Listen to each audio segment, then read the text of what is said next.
Good morning, good morning, good morning again mga boss. Panibagong vlog na naman po tayo.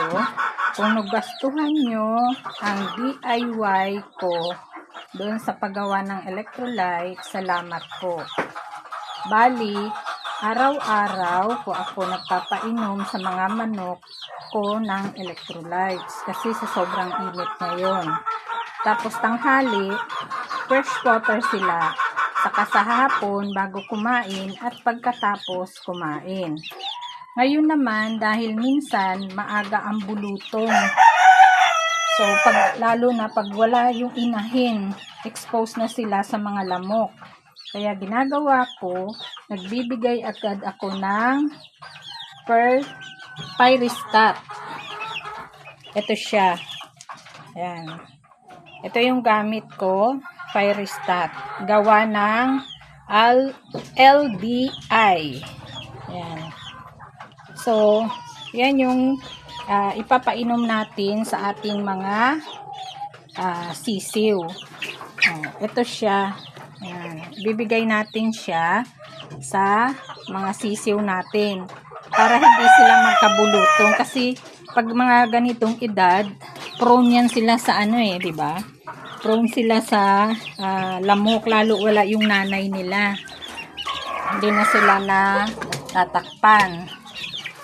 So, bali yan. Yan. Nakikita nyo na yung mga sisiw natin. Malalaki na, di ba? 1.5 na. 1.5 months na sila. Yan. Yan yung ibibigay natin. Ang Pyristat. Anti-bulutong.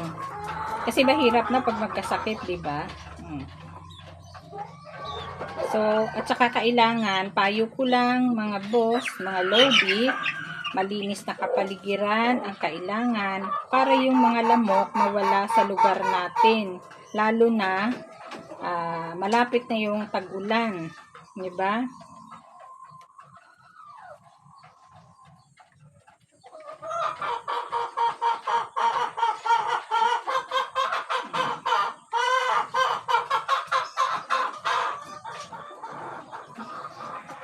Ayan sila. Ayan. Inom ng inom. Umiinom sila.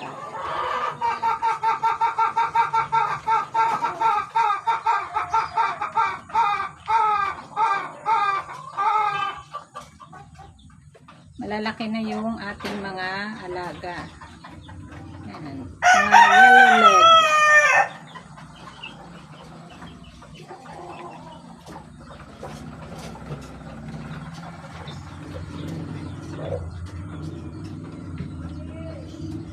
Siya nga pala mga boss, gusto ko lang mag shout out muna tayo. Ayan.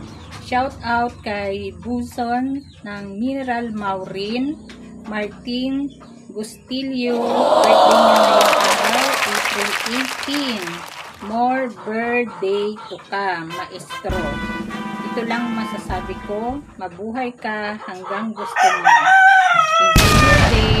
Salamat sa suporta sa Sharp Blade Game Farm, AGM. Yan. Happy birthday uli, Boson Martin Bustillo ng Mineral Maurin. Okay, loads. See you in my next vlog. And don't forget to like, share, comment, and subscribe. Salamat po sa inyong lahat. God bless sa ating lahat. Thank you. Have a nice day. Hanggang sa muli. Yan ang aking mga sisiw. Thank you. Maraming salamat. Subscribe lang. And follow my YouTube channel, ang Sharp Blade AGM.